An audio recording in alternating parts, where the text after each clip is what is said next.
Okay, a quick few announcements before we get started today. First of all, thanks everybody. Last night was amazing. Great fireside chat. Great session last night. Day trippers. Sorry if you did not catch Laurent's session last night. We did put up a board in the left-hand corner here. If you look at the board, you have questions you can ask, but this was from our session last night, and everyone who feels so inclined to do so, we went and we put where we see love, basically, and how we, So to Paul's point, I had an inspiration, it was about 20 years ago, believe it or not, and it was about the message from Meher Baba called 12 Ways of Realizing Me. And I saw those 12 ways of realizing me that Baba gave as a spiritual spinal column.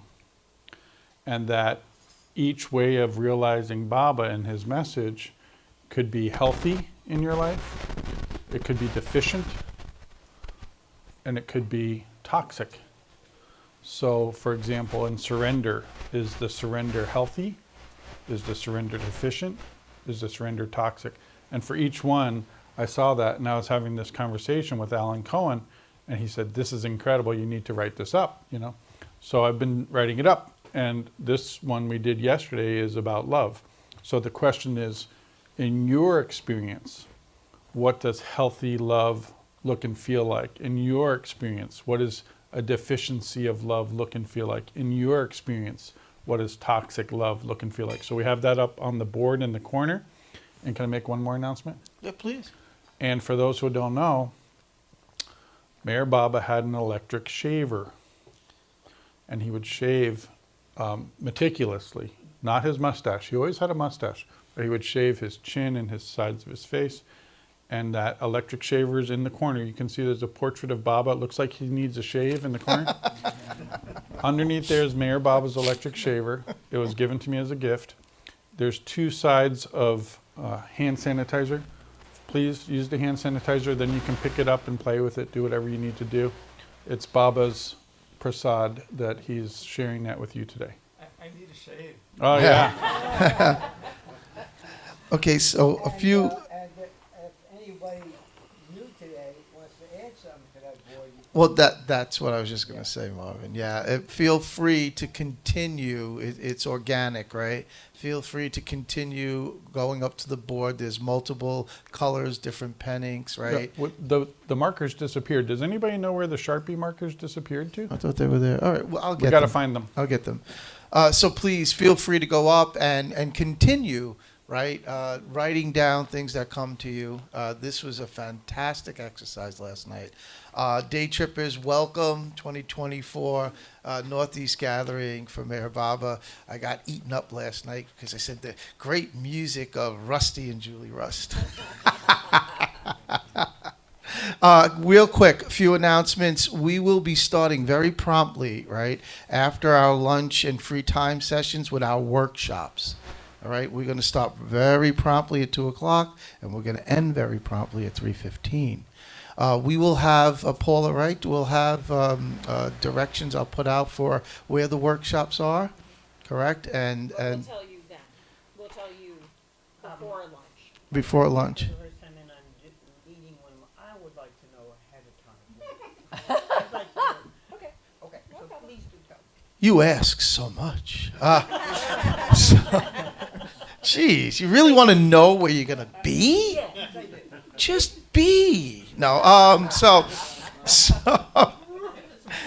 at that, though, I'd like to introduce Laurent again for his talk this morning, My Life with Don Stevens. Laurent. Thank you very much, Paul. Thank you. Before I start, I do notice some empty seats up front, so if you're feeling bashful and you want to come up front, please, I have the slides here. It's easier to see if you come up. If you don't need to move, that's fine too. I'm here with my lovely wife, Vanessa, if you haven't met her. Hi, Vanessa. And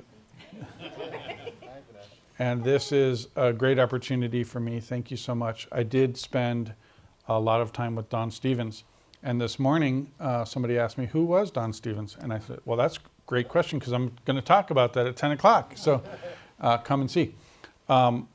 Many people have asked me that over the years. And so I'll tell you a few things just before we start. And then we've got stories that I'm going to tell you, slides I'm going to show you. And I would really like to set the tone as, let's make this interactive again, Paul. So if I'm showing you something, if you're thinking of something, or if you're feeling something, please interrupt me. Please say, what about this? What about that? We've got a tremendous amount of time to talk about this. Raise your hands.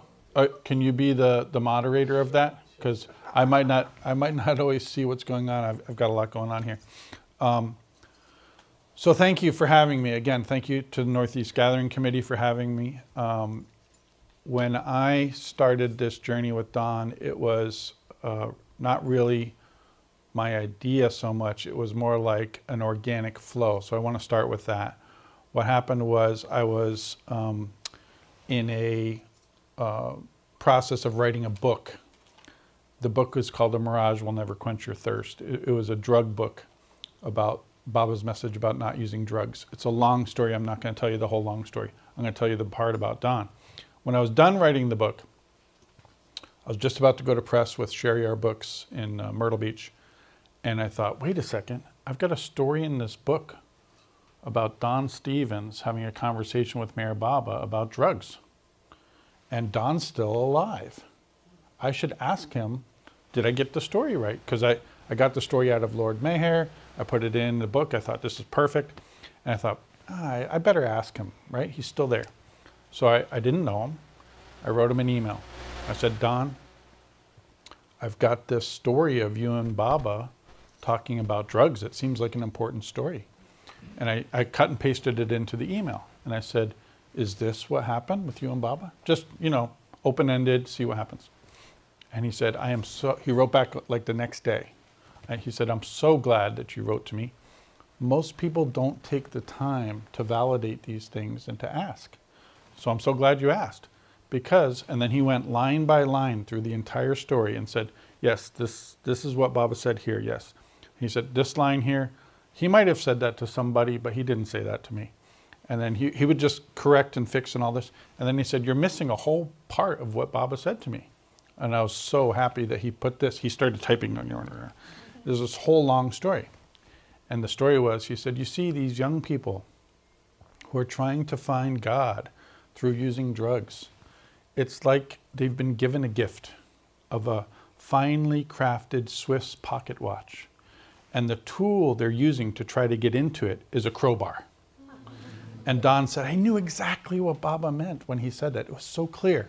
So he said, you got to put that in the book. So he didn't just validate it, he enhanced the book. And there was never any sense of, I'm Baba's disciple and who are you to do this work? Nothing like. He was just so gracious and so loving and so kind. And then, so when that was all done, I said to him, because we were obviously closing this thread of communication, I said, I happen to realize that you don't have an autobiography. And if you should die without telling your story of your life with Mayor Baba, it would be a tragedy. And I said, and if you say you're not interested in that, I would say I would help you to do it. And he said, yeah, I'm not interested. And that was that. So I didn't hear from him for a little while. But anyway, let's get to who is Don, and we'll tell more stories. Any questions so far? Am I doing okay so far? Can you tell them how old you were when that first geez. interaction happened? Now I got to do math. That was in 2001, 2002, end of 2001, 2002. So what are we in now, 2024? So I got to do math now. That was 22 years ago. Yeah, so I'm 54. I'm 55. So I was 32, 3, something like that. Yeah. Okay, so that was the beginning. Anyway, who was Don? So just to set the context, by the way, isn't that an incredible picture of Don? Yeah. He stapled that picture to a application to Black Mountain College, where he went to college. Very experimental, beautiful school in North Carolina. If you've never heard about it, it's worth looking up. So that's Don's freshman year of Black Mountain College picture. But born in 1919, January 14th, in Imlay, Nevada. If you've ever seen pictures of Imlay, Nevada, there's absolutely nothing there. It looks like a sand dune with a train station. There's nothing there. So really came from dust, from dirt, from nothing. His family moved to California. His father died when he was very young. He became a Sufi. So for those who don't know about Sufism, I happen to know a tremendous amount about Sufism through all of this, but for those who don't know about Sufism, Hazrat Inayat Khan was a Sufi who came from India to America based on his master's wish that Hazrat Inayat Khan spread Sufism in the West. And Hazrat Inayat Khan, even though he was on the plains, he was advanced spiritually. He said in his biography, which I read, he said, I had no idea how to do that. I didn't know what to do.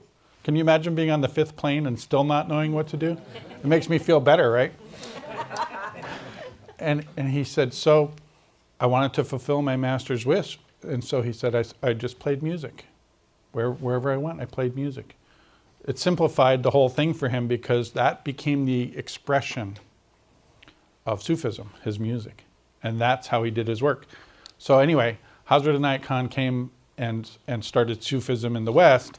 Don was in that lineage of Hazrat Inayat Khan's Sufism. And this is all here. I'm just giving you the overview here. What I loved about Don Stevens' story is, yes, he was a Sufi, a real mystic, and he was an executive at Chevron Oil. Yeah. So okay, if he was just a Sufi, I'd be like, eh. If he was just an executive, eh. But being a Chevron Oil executive and a Sufi and then a disciple of Meher Baba, I was fascinated, just fascinated.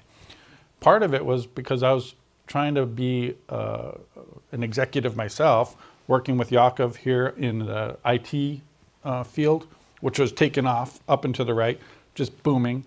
But with Meher Baba. So how do you balance the mind and the heart? How do you balance being an executive, wearing a tie, I'm trying to look like, presentable here, and the heart, the Sufism in the heart, the love with Baba in the heart. How do you do that? So Don had a lot of insight into that, and he shared about it with Baba. They went back and forth about that. Very, very fascinating story. And so he met Baba for the first time in 1952 in New York City. And Baba called him my son and my spiritual son. And I have the letters because I was writing his biography. And so I'm looking at this, my son, my spiritual son, in 1952. I thought, did Baba go around saying this to people? Like, oh, Paul, you're my son. Oh, yeah, Yaakov, you're my son. Did he just go around bandying this word around? The answer is no, he didn't. And so what I found is in the discourses, one mention in the discourses, Baba said, the disciple who obeys the master 100% is the spiritual son of the master. And Don was super obedient. And he said, and later in the barn in 1956, I have a recording of Baba in the barn. If you want to hear it, let me know. I have a recording, I transcribed it. Baba said, oh, there's a saint in India over here, and he named the saint, and there's a saint over there, and he named the saint. And Baba starts naming all these saints in India, and he ends it with, these are my sons. And I'm looking everywhere else for where Baba says it. He doesn't go around saying it.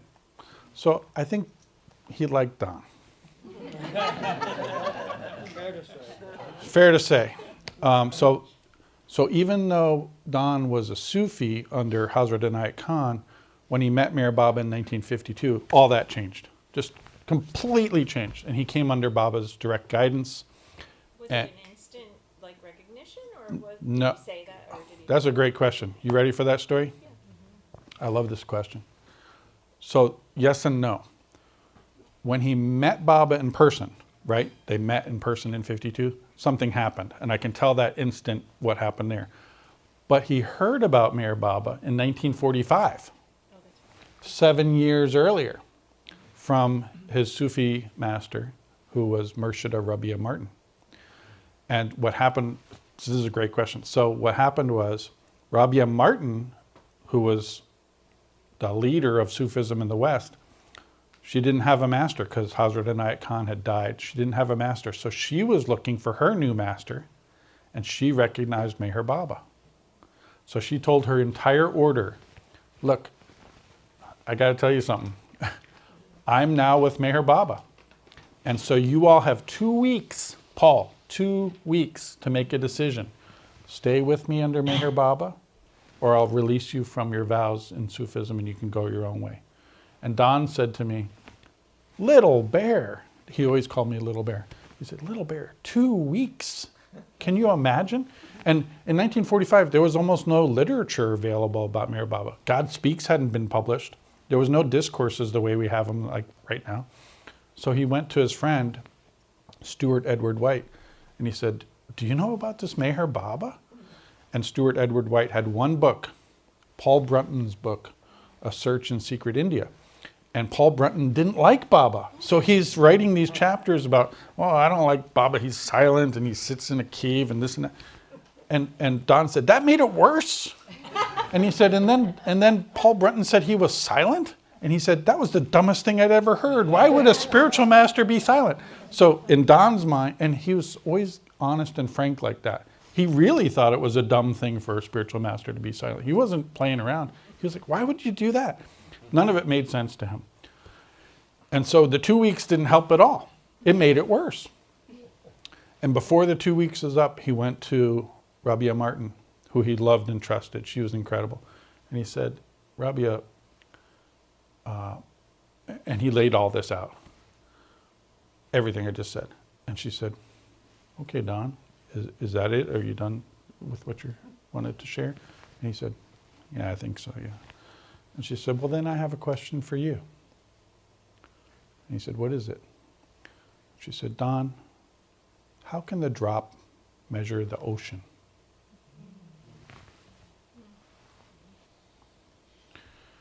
He said, you're right. I can't do this, but I trust you. So I will follow you and I will follow Meher Baba under you. I trust you. Now, fast forward to 52 when he meets Baba. And I said, that's 7 years, Don, 7 years later. And he said to me, I needed those 7 years. But now, back to your question. When he met Baba in 52, he used a term, he was from Nevada, so he used these old cowboy slang. He had all this slang that I'd never heard of. He would say, if you were in trouble, you were ass over tea kettle. I said, did you say ass over tea kettle? And I had this whole image of hot steam coming out. Like, what is going on? What is going on here? You're really in trouble if you're ass over tea kettle. And he would say that there was a phrase that the cowboys used, and they say that you would get pole axed. And I'd never heard of this. I was like, I'm from Manhattan. We didn't say pole axed or ass over tea kettle or anything. He said, yes, pole axed. He said, when I met Baba for the first time, he pole axed me, which is what the cowboys do when they want to eat a cow. They hit the cow on the head with an iron bar so hard that the cow passes out, and then they eat the cow. Well, this is a very great analogy because he was now the cow that Baba was going to eat. He said, just being in Baba's presence was so powerful that everything, his mind stopped. And he was dazed and confused. So Baba would say, I know you flew here from San Francisco to meet me. How was your flight? And Don would say, eh. And he was like, oh my God. Murshid Deuce, who he was with after Rabia Martin, he was with Murshid Deuce at that time. Murshid Deuce has told Baba, I'm some bright young Sufi, and here I am. And then Baba, he said Baba was very patient and kind of said, oh, okay, yeah. Did you have any lunch? You must be hungry.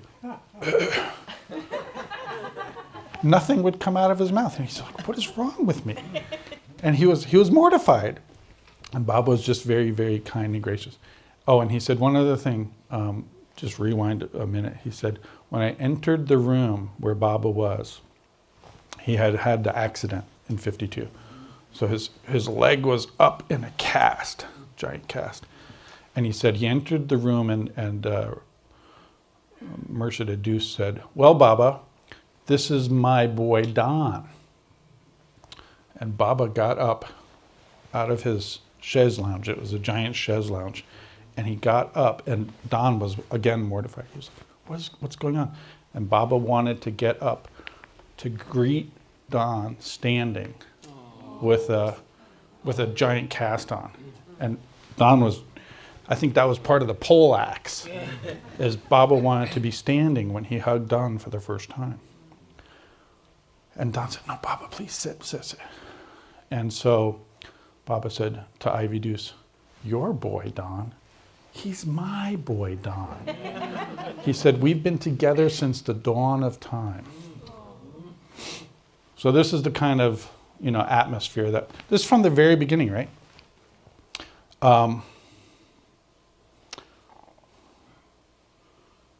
Fast forward a little bit, 1969, 1970. After Baba passed away, Don was evicted from Sufism. It's a painful story. We'll get into that later. He retired from Chevron to England and France. So when I visited him, I went to his flat in London and his apartment in Paris. And he spent the rest of his life serving Baba by leading Baba groups in Europe, India, America, and writing lots of books, giving seminars, and a lot of personal guidance. So Yaakov in London, I said to one of the guys, his name is Bruce, I said, you've been meeting with Don here in London? And he said, yes. I said, how long? He said, well, we meet monthly. I said, well, how long have you been meeting with Don? And he said, every month for 30 years. 30 years. So it wasn't like a casual thing.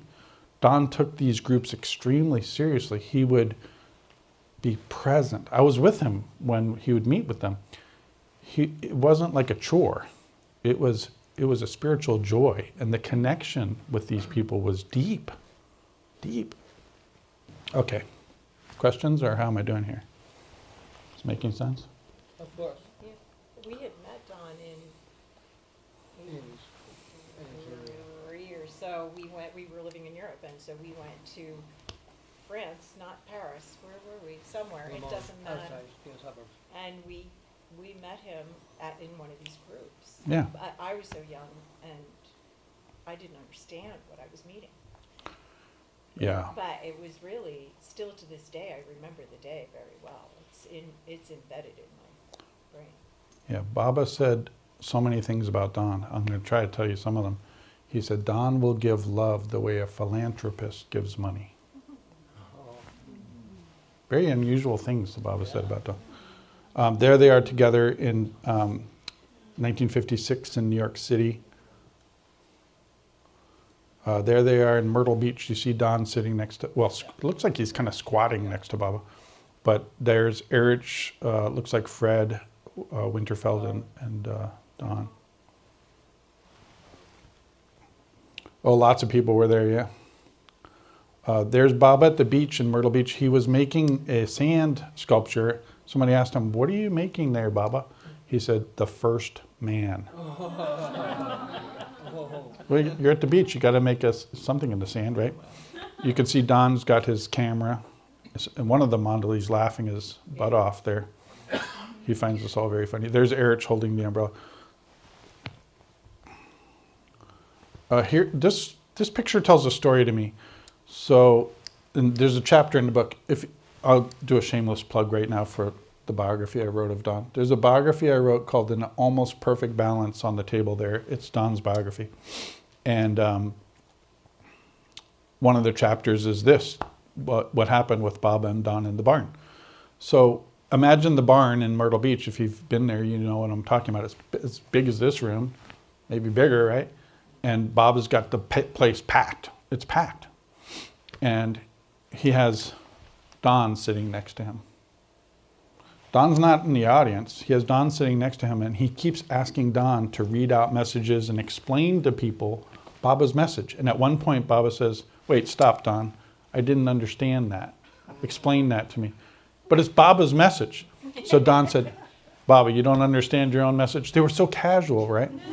And Baba said, "No, I don't understand. Please help me understand it." So then Don, being obedient, literally tries to explain to Baba his own message. And then Baba said, "Okay, now I get it. Thank you." It's extraordinary. But the thing that's so extraordinary for me is if you fast forward to after Baba passes away, he spent the rest of his life doing that with people, helping people understand Baba's message. Yes, Angela. Are you going to talk about in 52 when Don met Baba? Oh, sure, if you'd like. Yeah. Okay. Great story. I Me- heard it from him directly. It's fun to. Yeah, maybe you should tell this story. Come on up. Okay. So, at Ivy Deuce's apartment in 1952, after that chaise lounge and the hug with the cast on and all that, other people were coming and going. It wasn't just Don. It was, you could imagine around Baba, there would have been a stream of people just always coming and going. But at one point, Baba said, "Okay, enough with the interviews and the comings and goings. I'll tell a story." So like this, Don said, it was like this. There was a circle, semicircle like this, all the way around Baba. And Baba was telling a story on the alphabet board. One of the mandali was explaining. And Don said Baba was super duper expressive, like incredibly expressive. And Don took this in. He'd never experienced anything like this before. He took all this in. And he was sitting over like where Paul is, and Baba's telling this story and making all these gestures about the story and all that. If somebody in the story was sad, Baba would go like this. And he'd really embody the story that he was telling. And Don said he was so moved by it that when Baba wasn't looking at him, he just did this to Baba, but Baba wasn't looking at him. He just felt like doing that. So Baba looked over at him and went like that, and he goes, "Wow, how did Baba know that I had done?" So Don was a chemist and a mathematician and a scientist, trained as a scientist. So he had big mind, big heart. And he thought, well, that was just a coincidence. How could Baba have known that I had done that? He couldn't have known. So then he waited till Baba was like looking at somebody. Baba would say, "Did you sleep okay?" Things like that. He waited till Baba was looking over here and Don was over here. And he, like that, just to see what would happen. And Baba was looking at it. Don went, "What? How could he have known? Like, there was no way he could have known." So he thought, okay, this is the probability that this is a coincidence now has gone really down low. But there was still a chance that it was a two-time coincidence. So he said after the program, Baba he had the leg, right, in the cast. So Don said they brought this wheelchair that looked like it was on Noah's Ark. It was like the first wheelchair ever created. Super uncomfortable. And at that time, Sarosh, who was one of Baba's disciples from India and who was the mayor of Ahmednagar and had been a military man, very strong, big guy, was in charge of the wheelchair. So he put Baba in the wheelchair, and Don would make this description of Baba trying to be in this wheelchair. It was very tight and uncomfortable, but he was in this wheelchair. And Sarosh was about twice the size of Baba and wheeling this wheelchair out of the kind of library where they were having this program. And he said literally Sarosh was so big that Baba, you couldn't even see Baba because Sarosh was pushing and Baba was somewhere in front. And Don said, "Aha, now I've got him." And he went right behind Sarosh's back. And he said Baba went like this.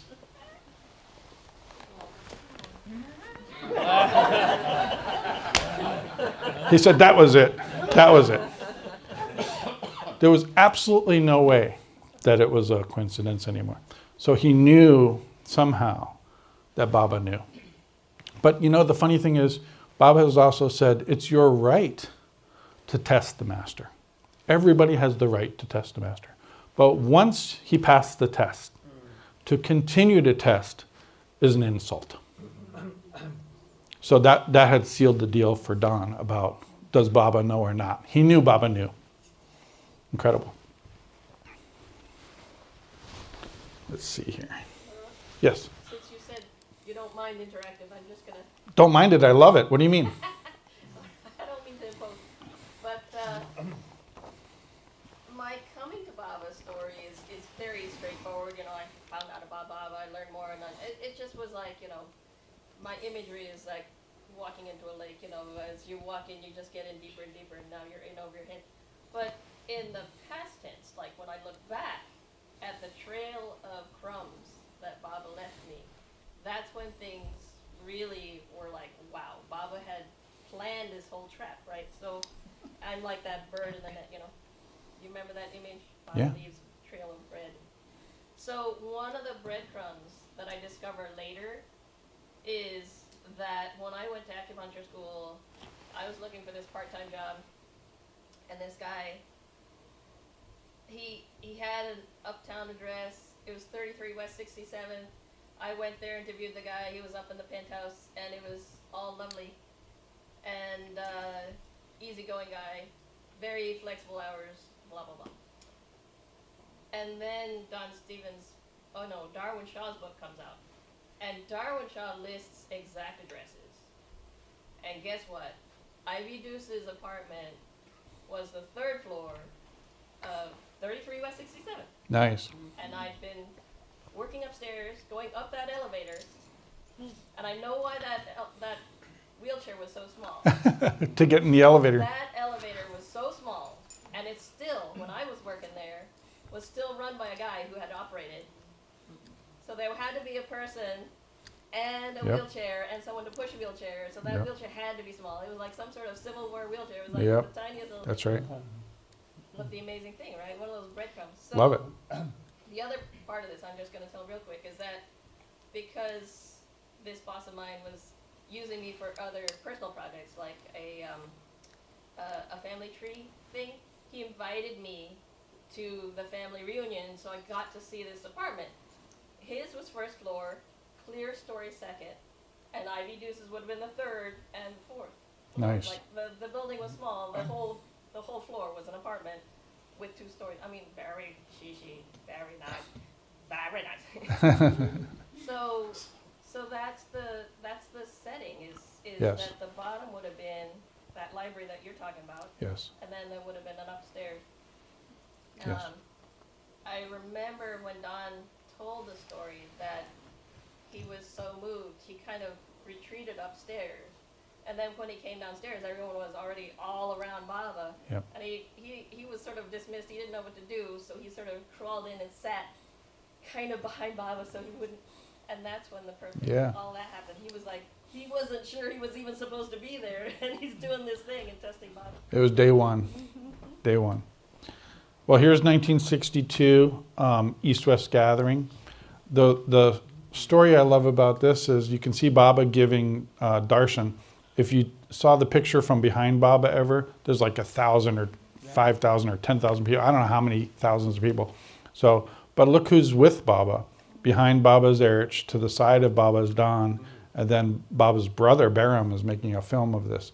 So I love this picture because it kind of gives the story of where Don was in all this. He wasn't in the audience. He's somewhere behind the curtain with Baba. You know what I'm saying? Very interesting kind of story. And then this is the end, right? Incredible photo of beloved Baba in his own samadhi and Don. And that's not Ivy.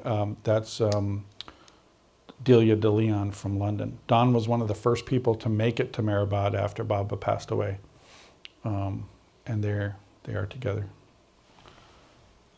All right. So a couple things here that I wanted to kind of highlight about Don from 69 to 2011. you know, the entire period of Don's life before Baba was obviously being trained by Baba. Baba did refer to Don as one of his mandali. If you want to hear those stories, I can tell you. But Don was convinced that Baba's work in the new life was setting a new archetype. Doug, we were talking about archetypes this morning with Cyprus. Don was extremely passionate when he would talk. It's not that he was like loud or, you know, but there was like a laser beam kind of passion where he was very intense about his points. And one of the points he was super strong about was Baba's creativity. And what he would say is, he put a lot of energy into saying this. He would say, it's not that Baba just recycles the same patterns over and over again spiritually. That's not what it is. He says, every time the avatar comes, he's so creative, he's trying to create new patterns for humanity to make the spiritual experience better for us. It's not just recycling and same archetypes and all that. And he said, let me give you an example. He said, this new life that Baba lived was part of the new archetype. And he said, what I mean by that is, Baba living the new life and saying, I'm not a spiritual master in the new life. I'm a companion of yours. I'm a spiritual companion. And if you need to call me something, call me elder brother, but don't call me the avatar. Don't call me a spiritual master. Don't say Sadhguru. Don't say anything like that. I'm your spiritual companion. And if you have to, if somebody presses you, no, who is it really? Say I'm your elder brother. And Don said, this has never been done before by the avatar. This has never been lived like that. So what he was saying was, Don said, the new pattern for the next 700 years is not going to be people looking for their guru, people looking for their master. It's going to be, they realize Avatar Meher Baba's the avatar. And how do I find Baba within and within each other?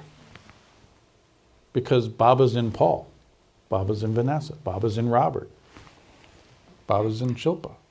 Baba's within and within each other. And he said, that's the new pattern. And then he would cement that new archetype, Doug, with Baba's last message on the alphabet board. So in that last message, if you haven't read it, I encourage you to read it. It's long, but it was literally the last message on the alphabet board before Baba threw away the alphabet board. And since Baba knew it was the last message on the alphabet board, he knew it would get special attention. So he put special words in the message. And some of the words were like, look, my being in a physical form, Baba said, my being in a physical form was just to create an inner link with you. And now that I have an inner link with you, I don't need the physical form anymore because the work has been done. And he said, now the work is that you're linked with me internally, and I want you to link with each other internally, and that's how you're going to find the truth. And Don said, you better read this message because this message is for real. That's how Don would talk. He was super casual, lots of slang. It was great. And Baba loved that, by the way. So just to give you another idea, Baba said to Don, look, if you're ever anywhere near India, you just come. Come be with me. You don't need to call me. You don't need to cable me. You don't need to write to me. Just come. And if you've read the literature, Baba didn't talk like that to most people. They had to ask, can I please come? And Baba would say, you can come for 5 minutes, or no, you can't, I'm in seclusion, or whatever. Don would literally just walk into Mandali Hall. And Baba would say, oh, Don, good, come on, we're playing cards, come sit. Right, like that. So, yes, Marvin. On the item before, Yes, about the, circle of dedicated spiritual. yes. I think that's what's going on right now on Zoom. Oh, tell me more about that. Well, we're meeting every day. We're studying Baba's books. We're reading the books. We're not just reading, we're discussing the meaning. We're going into it deeply. And we're really discovering more and more about the meaning of the most important books. Beautiful, beautiful. Yeah. Oh, yes.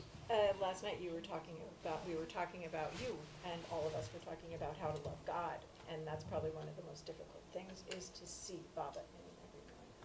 That is very difficult for me, I have to admit. Can I respond to that? Yeah, please. You brought up such a good point. And so I moved to England to work with Don on his biography.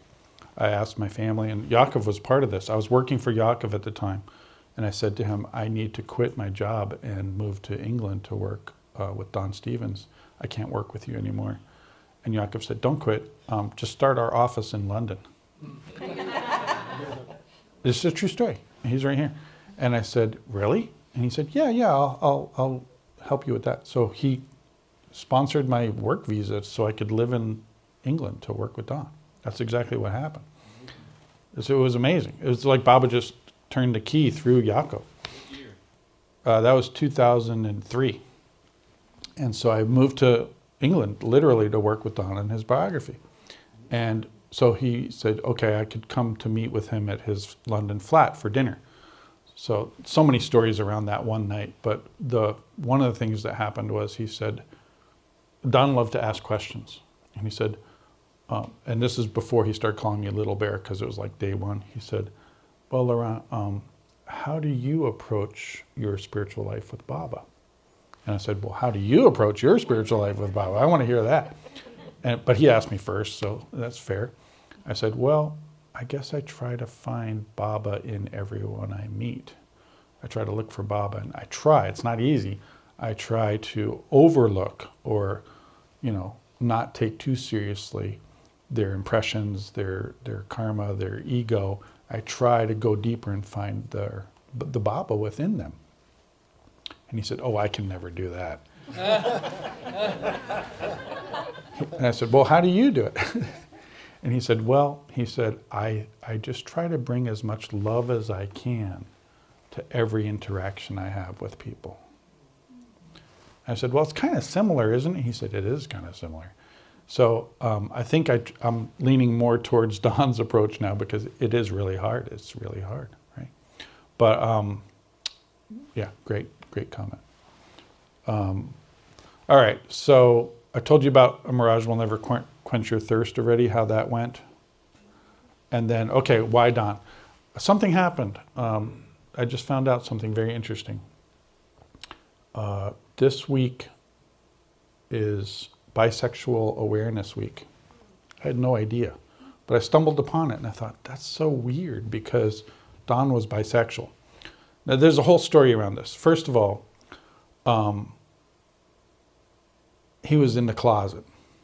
And what do I mean by that? He lied. He lied to Baba's Mandali. He didn't lie to Baba. Baba knew, of course. But when people would ask him, he would lie.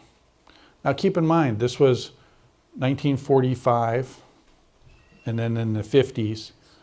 It wasn't really like it is today. People, especially executives and people in the world, were very cautious about coming out. Certainly wasn't 2024. Totally different climate. And keep in mind, people were getting imprisoned in certain countries for coming out as homosexual, right? Alan Turing was put in prison for being homosexual. And he was a hero, an intellectual hero for World War II. So the idea that, you would just come out and be like, oh yeah, I'm, either gay or bi or whatever, that was not happening. So I think it's interesting that this talk coincides with bisexual awareness. Also, the fellow who brought me to Baba, who I mentioned yesterday, Michael Matthias, was bisexual. And apparently my father was bisexual, but I didn't know that until recently because I asked my mom, like, wait a second. And so there's an aspect of this which is very interesting, that the one that Baba would refer to as his son and his spiritual son is bisexual is a very unusual story. So that's just part of the story. What else? I've got many parallels here. Why Don for me means, why do I even have a life with Don Stevens? Why am I even talking about it?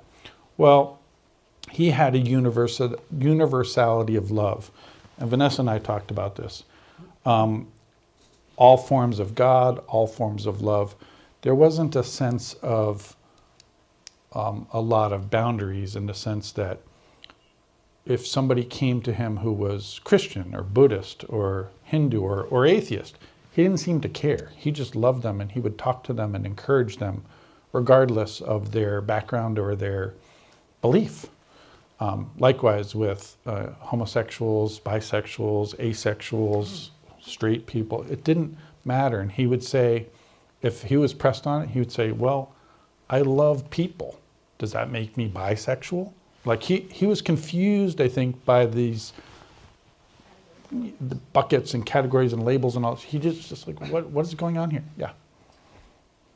As you're speaking, I'm thinking about all the dimensions of love and all that Baba is. We, I think, I'm struggling with this, so please Okay. Help me. Go for it. I think we judge good and bad. Mm-hmm. I don't think Baba had judgment. Because how could he? He would be judging himself because he is all these things. He is bisexual or whatever.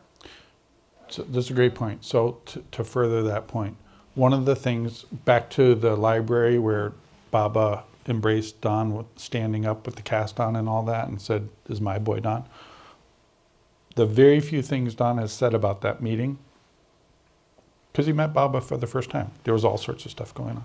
He said, well, I knew and felt from the very first meeting with Baba that he loved and accepted me exactly as I am.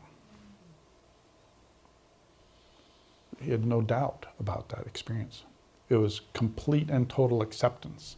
And somebody wrote that on the healthy love, accepting, isn't that what somebody wrote? Accepting the person exactly as they are, something like that. That's on the diagram we did yesterday. So Don, it wasn't just a thought. It wasn't like cognition, like he probably loves me exactly as I am because he's a spiritual. He felt it. There's a big difference, right? It's not an intellectual experience. I said a lot of this already. Yeah. Not a question, but a Mhm. comment that kind of just triggered about the. So you know how there's the pronouns that are out, right? Yep. She, her, they, them. Yep. So we were having a discussion with my kids, and I were just talking about it, and I think they said, "Well, do you think Baba is they, them?" And I said, that makes sense because he accepts everything. I like it better like this with Baba. You and I are not we, but one. Yeah.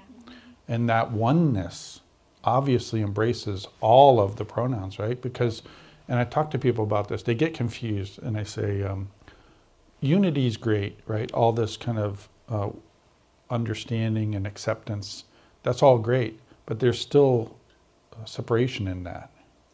So what's even better than unity? What's even better than equality is oneness. That's the deeper level of it, right? And of course, Baba, people who would ask me about, how did Baba feel about homosexuals or bisexuals? I said, have you ever seen the film of Baba in Italy? There's a film of Baba and he's got Herbert on one side and Quentin on the other. Quentin was extraordinarily gay. And Baba hugs and kisses them. He's literally kissing them on their face. I'm like, watch that film if you want to know how he feels about homosexuals. He loves them, right? It's almost like he gave them more love than the average bear. Anyway. Also, he films with him being carried in the chair by the gay dancers. That's right, Margaret's dancers. On the back. Yeah. There's no question. Okay, so moving on, what happened was, you remember I wrote that email to Don and I said, if you should say you're not interested in me writing your biography, I'd say, let me help you or whatever like that. And so he said, I'm not interested. I'd never been interested in that. So then some days went by, maybe weeks went by, and he wrote to me out of the blue. And he said, I'm writing a new book about intuition based on something Baba said to me in Mandalay Hall. He said, I walked into Mandalay Hall and Baba just was telling this story about intuition. And he said, I'm writing a book about what Baba said about intuition in Mandalay Hall. And he said, I'm gathering the authors. All the chapters have been assigned to different authors. I'm gathering all the authors together in Myrtle Beach at the Mayor Spiritual Center. You are invited by me to come and audit those sessions because we're going to be reading our chapters and discussing them, providing that if you come, you don't speak. You can listen, but you can't speak. And I thought, you're damn right I'm going to come over there. I'm going to listen to every word of that. That sounds incredible. I was living in Arizona at the time, so it was a 2,500-mile drive. I drove to Myrtle Beach, and it was incredible. And I can tell you what Baba said about intuition, because it's important. And at the end of day one, oh, come on in. Welcome. At the end of day one, Don said to me, well, what did you think of day one?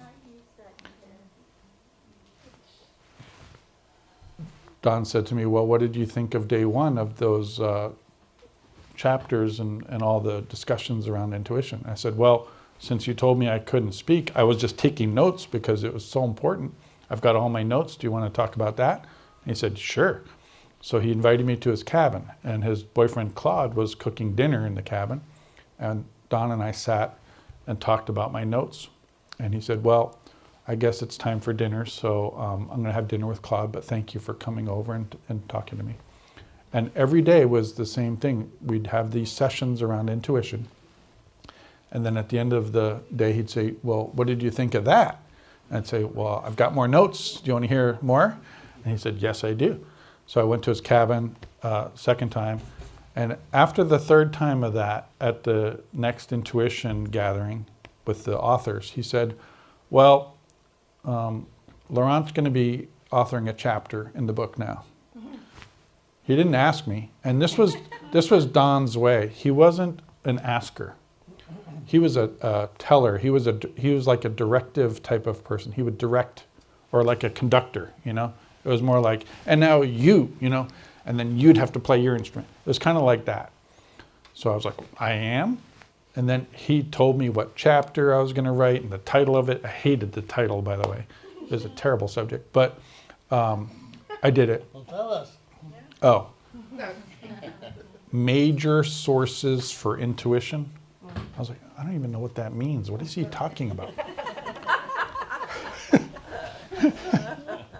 But that's the way he was. So then the emails really started in earnest, because now I was involved in a project. I started writing the chapter while we were at the Mayor Spiritual Center, because I was there with him, and I would just go to the original kitchen and start writing and writing. And then the emails just started going back and forth quite a bit. And in the early days, he would sign his emails by saying, Big Bear Hug, Don. So my mind is kind of weird. I didn't see it as a large bear hug. I saw it as a bear hug that was from a large bear. Big Bear gave a hug. So I would sign my email, Little Bear Hug. So then I would call him Big Bear, and then he would call me Little Bear. So that went on for the rest of our life. He didn't call me Laurent, and he didn't want other people calling me Laurent. He would always say, no, it's Little Bear.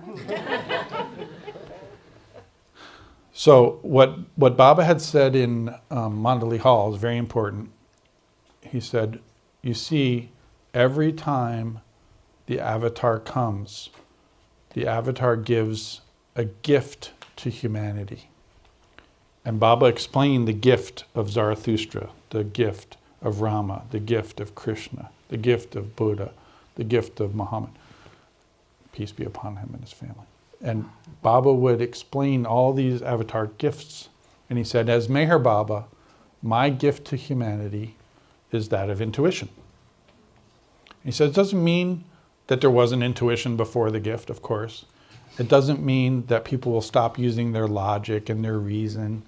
It means that humanity at large will experience intuition in a way they never have before. And then they will use their logic and reason to validate that, but it'll speed up everything. Everything. And Don said, hallelujah. That means people will be in touch with Baba much more clearly. That was his experience, Don, hearing this. And so he went back and told groups about this. And then he eventually thought, my God, this is really important. We should write a book about that. So that was the first book that I worked on with him. Meher Baba's Gift of Intuition. Go back and tell, do you know the gifts from the other Oh, I was hoping nobody would ask me that. I remember two of them. So, by the way, Don also couldn't remember the other gifts. He got befuddled when people would ask him, well, what were the other? He was like, oh, God, I don't remember. But he remembered two of them, and I remember two of them. He said the gift of Jesus was the gift of love. And he said, of course, there was love in the world before that. But one of Don's mentors had done a study of the use of the word love in literature before and after the life of Jesus Christ. And he said it was like up and to the right after Jesus, just love everywhere. But before that, not so much. And the gift of Muhammad was about how to live in tribal unity, like tribal life. It was about, because at the time of Muhammad, it was pagan tribes all over. There was no Islam at the time of Muhammad. It was a lot of anger and a lot of lust, and the life that Muhammad brought to the people was much different than their pagan lifestyle. Okay, good so far? How are we doing for time? We got a lot. No, I just want to think about a bio break because I know people are human beings, not human You're doings. literally at an hour 5 left. Okay, would you like a bio break? Would that be useful? Keep going? Keep going. Okay. So now, question, yes. Just a quick question, Sure. back to the intuition part. Yeah. I'm thinking about the connection between intuition and awareness, That's a great question. because doesn't that bring you to enlightenment? Oh boy. It's a great question. Now I got to tell a story. By the way, all this is on the table. All these books, all this is on the table for purchase. So Baba called Don my Mercury. Mercury. There's a chapter in the biography about that. I looked up Mercury. Well, it's obviously a metal. But Mercury was the messenger of the gods. He certainly played that role with Baba, constantly with the messaging. And there was no email or Zoom back then, right? Texting. No, No. nothing. There was cables like, and if you didn't know what that meant, how's that going to help you? Telephones for emergencies. Yeah, Baba actually talked on the phone once, but he was silent. So he went like a dove. Yeah, like a. Don't they make that sound? The dove sound. And so Don was Baba's Mercury, according to Baba. So what would happen is these strange situations. This is an answer to your question, where Charles Purdom was extremely intelligent and one of Baba's first biographers. His mind was such that he would say things like, "Well, Don, next time you see Baba, please tell him he's wrong about consciousness being full and complete in the first human form. He's wrong about that." And Charles Purdom was extremely erudite, intellectual, and all this. So Don was friends with Purdom and found himself in Mehrabad and Marazad, and so he would say to Baba, I was in England with Purdom, and Purdom said he wants you to know that you're wrong about consciousness being full and complete in the first human form. So Baba would say, tell Purdom when you see him, I'm not wrong. So then Don would go back to England and say, well, I did give your message to Baba that he's wrong about consciousness being full and complete in the first human form. And he said, no, I'm not wrong. So Purdom would say, no, tell Baba that he must be wrong because I have more consciousness today than I did when I was 17 years old. So Don found himself in Meribad and Marizad and said, well, you know, Baba, I gave your message to Purdom that you're not wrong. And he said, no, tell Baba that he must be wrong because I have more consciousness today than I did when I was 17. Baba said, oh, I see what's happened here. He's confusing consciousness with awareness. Now, the interesting thing is, we told this story in France at a French Sahavas. And then the translator, Françoise Lemaitre, wonderful woman, who knows English and French incredibly well, she was like, stop. We were like, what? She said, but in French, it's the same word.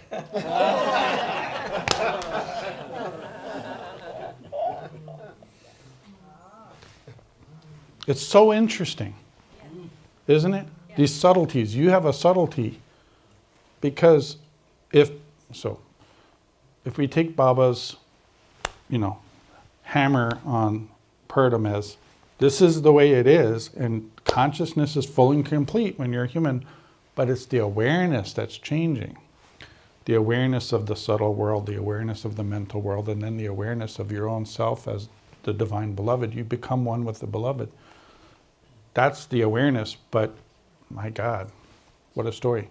How's that for an answer? Awesome. Okay, good. Yeah, yes. He was on the other end of the line when Baba was on the other end. when Baba I don't know. It's you have to find the story. We'll have to research it. I've never heard this one. Yeah, I heard that a long time ago. All right, shall I continue? Yeah. All right, so I think you can sense there's a theme happening here. Am I doing okay? You're doing great. Okay. That, Can you oh. share a quick story as you wish. about consciousness and awareness in terms of Don first meeting the hippies? Oh, wow. That's my favorite. Sure. Are you talking about how that looked and all that? Yeah. Yeah, okay. So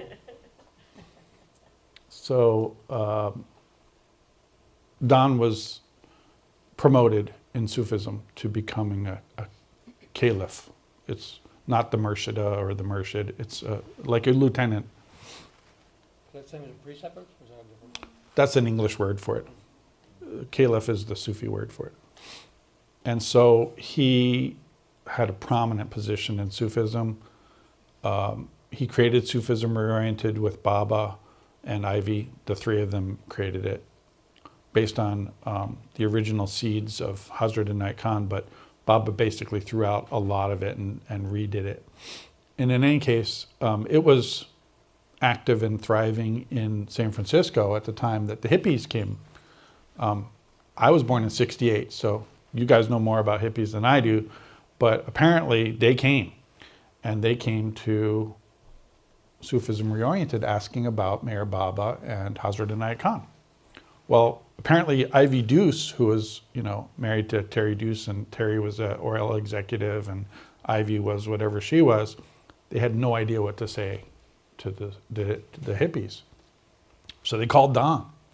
And they said, Don, you got to come over here. There's people asking about Baba. We don't know what to say. So Don comes over, and he said there was 4 hippies, and he had never seen anything like it in his life. And he was looking at them, and he couldn't understand what he was seeing. He said this long hair, these long beards, and these clothes that he had never seen. Just looking at them. And he said, I had to stop looking at them because they were asking important questions. And I thought, well, Don, you better just answer their questions. These people are sincere. But he was flabbergasted by what they were trying to accomplish. So they were like this vanguard of thinking and feeling that he had never seen before. But he said, their questions were so spot on and sincere that I said, well, we can't just do it like this. We have to do this properly. So come back next week and I'll have something prepared for your questions. And he said, well, next week they came back and there was 8 of them. And he said, and then the next week they came back and there was 16 of them. He said, they just kept coming. And he said, we got to put a lid on this. We got to put a stop to how many people you're bringing because, hang on a second. He said, they just kept coming. And these people became the first real big group of Sufis and Sufism oriented. And so when we would go to California to talk, like these talks, Mayor Baba's Word in His 3 Bridges in 2003 and all that, they would call and say, can we see Don?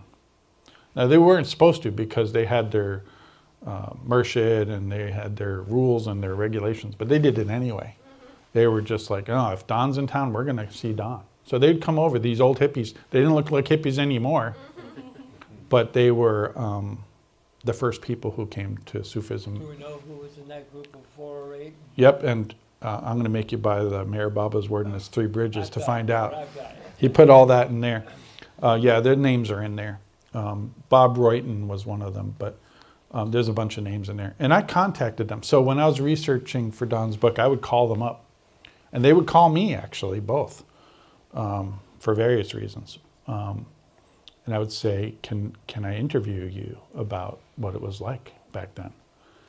And so I got lots of stories. This is incredible. Can I have a Yeah, go ahead. How did Don come or hear about Murshida Rabia Martin? Oh boy. So that's back in 45, 44, 45. He was in therapy with Catherine Alstrand. And she was a astrologer and an incredible force of nature in San Francisco. And they would talk about everything.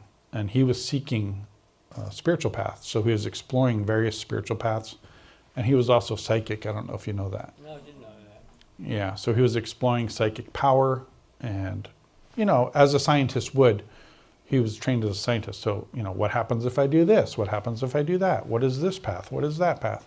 And eventually, Catherine Alstrand said to him, you know, you ought to talk to my friend, Rabia. So she introduced them. And that, obviously, the connection was so deep, it just went like that. Yeah.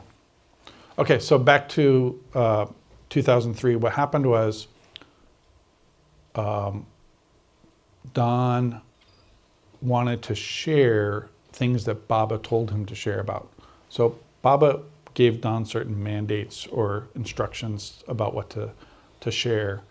And one of them was about his word. That's, you know, some people think that I'm making a mistake because it's not plural. But Baba also talked about his word in the singular, that there was the word of God, the word of Baba, and that when he breaks his silence and all this kind of stuff. But there was different levels to this, and one of them is an incredible story that I have to tell, so this is good timing. You know, Baba was obviously capable of doing all the work himself, but Baba was giving opportunities to the Mandali and to Don to do work for him. So one of the things that happened, and it's related to the hippies, is Baba, when Don would come to India, Baba would say, you know, what have you been doing? And Don said, well, Baba, I've been working with these hippies. And Baba said, what is this? What are these hippies? And Don would explain the hippies, and Baba was extremely interested in the hippies, extraordinarily, he said. And Baba said, oh, and how do they like what you say about Baba, you know? And Don would say, well, Baba, they seem to love your discourses especially. And Baba said, oh, they like that? And, you know, Baba just wanted to know everything about the hippies and how to better serve them, basically. And so Don would say, well, you see, Baba, the problem is when we read your discourses, Deshmukh has done a great job of writing up your discourses, but his style is a kind of a typical Indian English, which is a little different than the American English. So sometimes we have to go over it a number of times to figure out exactly what you're trying to say, Baba. And Baba said, oh, that's interesting. And Don was very apologetic. He's like, no, this isn't a criticism of Deshmukh or you. We love it. And Don said, I just think that you have so many wonderful lovers who could help you. Maybe do a new version for the Western style of English in America. That might help. And Baba said, that's a great idea. You do it. And Don went, what? And Baba said, yes, you do it. I want you to create that version of the discourse. And Don realized it was the first time he fell into that trap. He fell into it again later, but he fell into that trap. So he's like, oh my God. So then he said, every time I would go see Baba, Baba would say, how's the discourses coming, Don? And it's a lot of work, right? You're recasting it in a different style of language, but you want to be true to Baba and all this. But it was under Baba's order. So it wasn't like Don's, it was Don's idea, but Baba wanted it to be done. So it was kind of a tricky thing. And there's a lot of discourses. So he said every single time, Baba would say, well, how's that coming? You must be almost done by now. Well, and he'd say, because he had a full-time oil executive job, and he said, I'm almost done, Baba, but honestly, I don't know what good it'll do.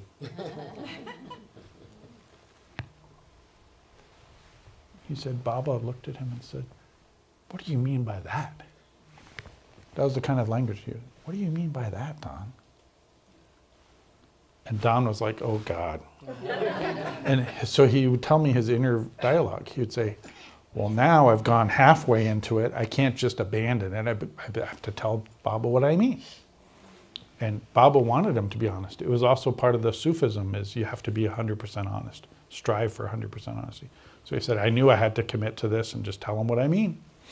He said, well, Baba, what do I mean is, I know so many sincere lovers of God and seekers and Sufis and all others who have said and believe that it's not by words that we get closer to the truth. Baba said, do they say that about my words? He said, now I was really in it. So he said, yes, Baba. And he said he'd never seen Baba look so tired, so forlorn. And he said, Baba turned away from him and started talking to Erich. So at this point, there's no alphabet board because Baba cast away the alphabet board in 54.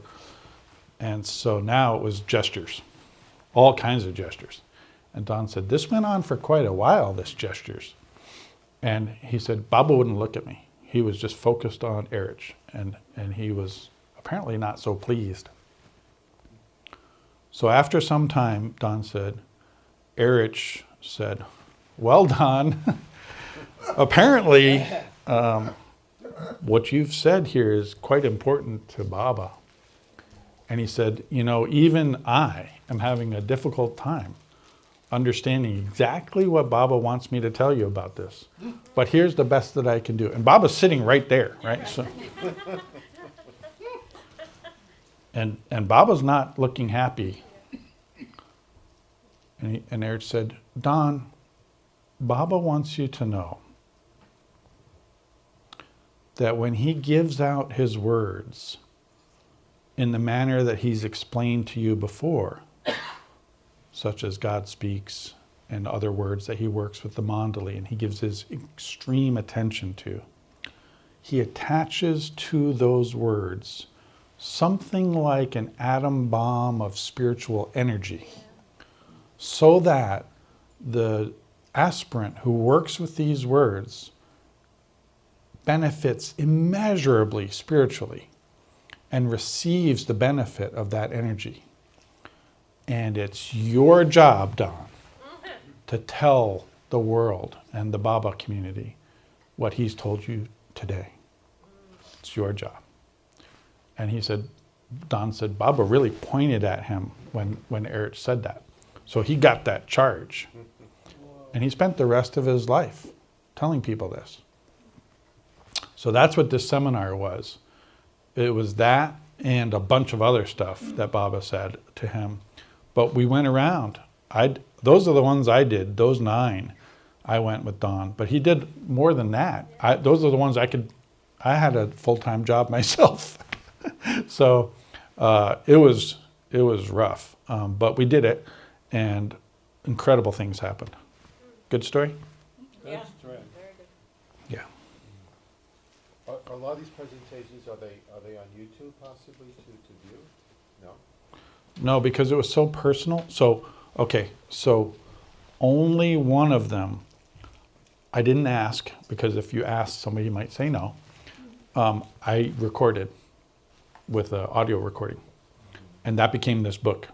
Oh, okay. So this book is the one in London.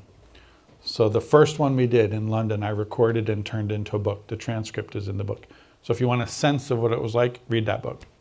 Is this book the Word? Yeah, Mayor Baba's Word and his 3 bridges. Okay. It's the transcript of the first session. And all the sessions all over the world were variations on that theme.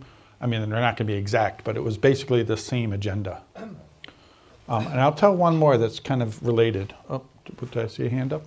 Yeah, what's the... What? I'm loving all this stuff you're doing, and Thank you. going back to that book they said, word, not plural. Yep, And it just reminds me of the scripture. I think it's 1 John. Right? it is John. Okay. In the I beginning. am the Word, and the Word is with God, and the Word is God. Yeah, And it said everything right there. yeah. That's kind of a repeat with Baba. He's on about something when he says, the purpose, Baba said, the purpose of me keeping silent was to break my silence. Baba made that extremely clear. He said, my silence is so that when I speak the word, all of creation will experience it, not just humanity, all of creation. It'll help everybody. So there's a link there. I'll tell one more story about the discourses because I have it in my list. You know, when Don was a Sufi under Murshid Martin, he would meditate. And then when he came under Baba, when Mayor Baba took over Sufism, he removed all the meditations from everybody. All of them. He took away their meditation. And then when Don was doing this work for Baba to turn it into the American English, he said, Baba, I'm confused. This was kind of the casual way that he would talk to Baba. It was so casual. And Baba would say, what? Confused about what? And Don said, look, when I was a Sufi under Murshid Martin, I was meditating. She gave me a meditation and I was meditating. But then you come and you reorient Sufism. You took away my meditation. But now I'm working on your discourses. And there's 8 discourses on meditation. 8! That's more than any other subject. Why would you take away my meditation but then put 8 discourses on meditation? I am very confused by that. And Baba said, that's a great question. It's a great question. He said, well, Don, you see, it's like this. When the avatar manifests, the path of love is wide open to humanity. And of all the spiritual paths, that's the highest and the best. And for that reason, I took away your meditation.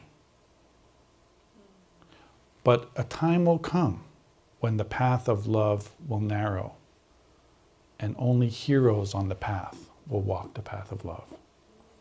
And it's for that time that those discourses on meditation are there. Because as the avatar, I have to provide for the next 700 years for humanity. So those discourses are there for that, but not for you. And Don was extremely excited by this. He loved this answer. And he would go around telling the Mandali this. And they didn't know what he was talking about. Because Baba had never said that to any of them. And he was like, don't you get it? Baba has manifested. He said it to me. He said it when the avatar manifests, the path of love, he has manifested. And they were like, what? Whatever.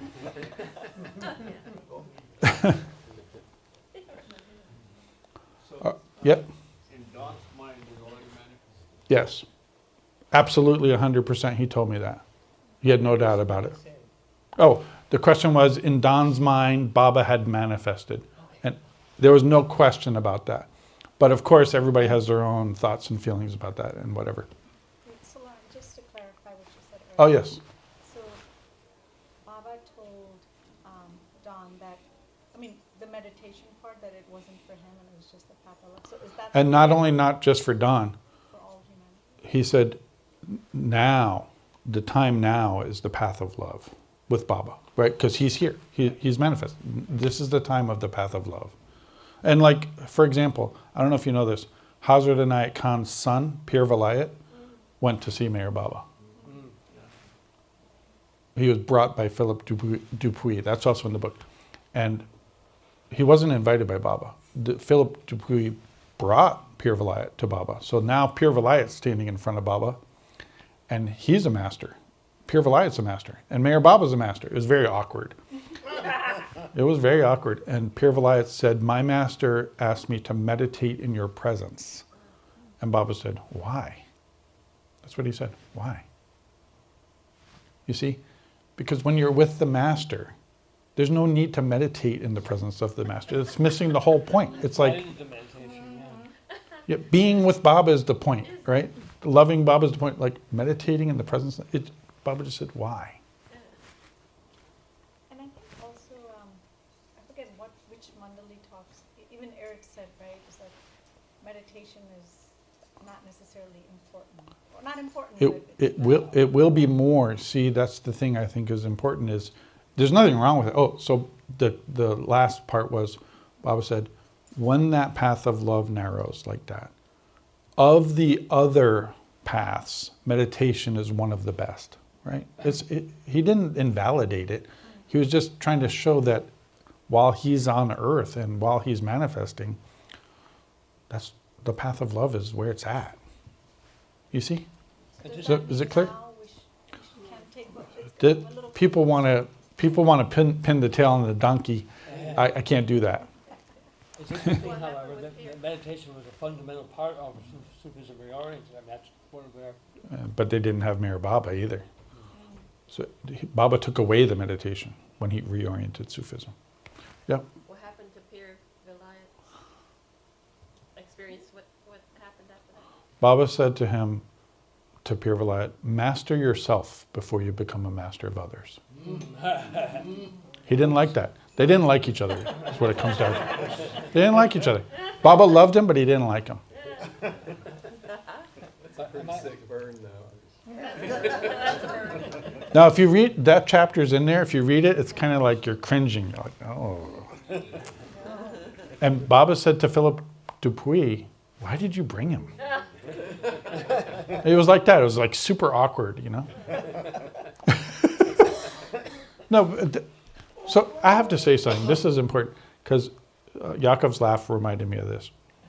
I love your laugh, by the way. It's before my life with Don, I had a version of Baba, and it was varnished. It was tidy. After working with Don and getting to know Baba through Don's lens, it was not tidy. It was not varnished. There's so many stories. And when I heard these other stories, I was like, wow, you know. And I can give you examples, but it was more like this. Baba would say, like, come on, Don, we have to go to this darshan or something, like, get in the car. So Don was like, okay. So he'd go sit in the back seat, and Baba was in the front seat.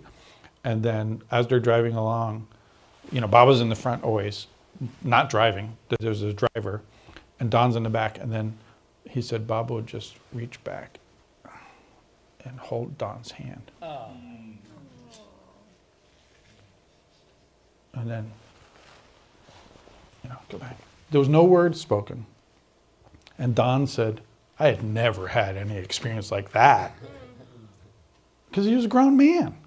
But I used to do that with my children when I was driving. I'd reach back to my daughter and just, you know, holding her, you okay back there? But here's a grown man doing that with a grown man. And Don, this was shattering, like world shattering to Don, that kind of love and tenderness, you know? but these stories weren't in the books, right? It was more like there was a realness around these stories, and then, like, for example, they'd get back in the car after the darshan, and that orange yogi would be in the car. You remember the orange yogi on the picture? Yogi Rata or something, I don't know. All in orange on the stage with Baba. So then they get back in the car to leave, and that orange yogi's in the car now, and Don's in there with his boyfriend, and so there's 3 in the back and Baba, and the orange yogi's talking to Don's boyfriend, and they both realize they speak French. So they're chatting away in French, and Baba says, "Can't you guys speak in a language that I can understand?" But for me, when I heard these stories, I'm like, that's the Baba I love. That's the real Baba. It's not some master or some avatar. It's just like, now I can't understand what you guys are talking about. So interesting. All right. Oh. You know, Baba, nothing was fixed in stone. There were times, if you read about his life, that he told people to meditate. It's mandali. It's all very personal. Very personal. They were just for short periods. It was for his work. Do That's this for the rest of that's your for life, his you know? work. Oh, here's one I need to tell you, and then I'll tell you the young people's group. This one's important. And by the way, I asked Vanessa and my daughter and other people, what are the stories I absolutely positively have to tell you guys? And so this is one of them, and my daughter, I'm going to tell one that my daughter said I have to tell you. But Baba's mother died. Don's mother died. Don's mother died. But that was in California. And so when he goes to India, Baba says, you know, how's it going and all that? And Don says, well, you know, it's going good, but, you know, my mom died. Baba looked at him. Your mother died? And you didn't tell me? Like, Baba was literally flabbergasted. And Don said, well, Baba, I figured you're the avatar, you know everything. And he said, Baba looked at me like I was nuts. He said, what? He said, of course I'm the avatar, but if your mother dies, that's important. You need to tell me. Find a way to tell me, like write to me, call me, cable me, something. You should tell me these things. This is important. And Don was like, oh, okay, you know. And Baba said, we're both into creation. So you need to use the means of the creation to communicate. That's important. Forget about me being the avatar and I know everything. Tell me these things. This is important. So then Don took this to heart. It was a kind of a big lesson for him. So then Baba passed away. And things kept happening to Don. And he thought, well, Baba told me to keep telling him what's going on. So he started to think about, like, well, how am I going to communicate with him now? So he said, I thought about, do I just think it to Baba? You know, what's going on with me? He said, that didn't feel right. He said, the physical, we're in the creation together, the physical. And he said, so he started waking up in the morning and telling Baba about what's going on with him, with his voice. Mm-hmm. And I witnessed this. He would wake up in the morning and he would sit in his bed, propped up against his pillow, and say, well, Baba, it wasn't loud, like he wasn't broadcasting it, but he was using his voice. And he said very rarely, almost never, but very rarely, Baba would respond. And he knew the response. And he would sometimes do it at night too, before going to bed. But certainly he was doing it in the morning. That's one story. Out loud prayer, right? I wouldn't say that Don would say it was a prayer. It was more like a report. And he did not, and this was important, he did not expect a response. But when the response came, of course, he was thrilled to have a response. But there was no expectation. It wasn't like, it wasn't a prayer. I wouldn't think that he would say that. It was a report to Baba about what was important in his own experience. This will come up later if we have time. This is important. I think he didn't expect the response either, because that's like questioning that he's even listening, right? Yeah. There was a flow. Right. There was an absolute flow. He also said that when Baba passed away, first he would feel Baba over his shoulder. And that went on for a while. And then he was like, oh, Baba's no longer there over my shoulder. I wonder where he went. And then he said he started to feel him within. But it was a gradual shift. So in 2004, so at this point, Don and I are getting closer and closer. And he said to me over dinner in London, he said, I feel like I've neglected the young people. And I said, oh. He said, what are we going to do about that? That's how he would talk to me. What are we going to do about it? And he said, that's how Baba would talk to him also. He would say, Don, what are we going to do? It was always a we, like they were a team. So Don said, what are we going to do about that? And I said, well, what would you want to do with the young people? He said, well, I feel like I want to pass the torch so that they can carry the torch. And I said, well, what's the torch? And he said, what Baba's given to me. He wanted to pass that wisdom and love on to the next generation. I said, well, that's really important, Don. And he said, so I was thinking, he said, I want to travel here, here, here. And he had this giant itinerary of where to travel to meet these young people. I said, well, Don, they're young. You're not. Why don't you have them travel toward you? And he said, oh. And I said, pick a couple spots and we'll create a program, Carry the Torch. We'll call it Carry the Torch, like you said, and let them come to you. And he said, okay. So he picked spots in America, 4 spots. And he said, well, then I was thinking we should invite so and so and so and so and so. And all these people were in their 50s. And I said, they may be young to you, Don, but they're not young people. And he was like, oh, well, then who are the young people? He had drifted, because he was now in his 80s, he had drifted away from the young people so much that he thought people in their 50s were the young people. It's interesting, right? So I said, well, how about people in their 20s and 30s? That might be more young people than the 50s. And he said, okay, all right. That's how he would talk. And he'd say, do you know some of those people? And I say, I do. And so he made a list of the youngest people he could think of, and I made a list of the young people, and we compared the lists. And there was almost no overlap. So he would say, tell me about the people on your list. And I'd tell him all about the people on my list. And some he'd say, nope. And some he'd say, oh, yes, that sounds good, yes. And so we sent out letters, and they came. They came 10 times. That's the list of 10 seminars that we did. First one was in LA, last one was in New Hampshire. After the last one, Don passed away. But he gave a tremendous amount of torch. He gave them that torch. Those are the people in LA. You can see Don was very sensitive. So when he did this in LA, he said Adele must be invited, because that was her territory, Adele Walken. So there Adele came. Are these slides, can you see these slides? Are they okay? Yeah. What we're looking at here. That's Don with the young people.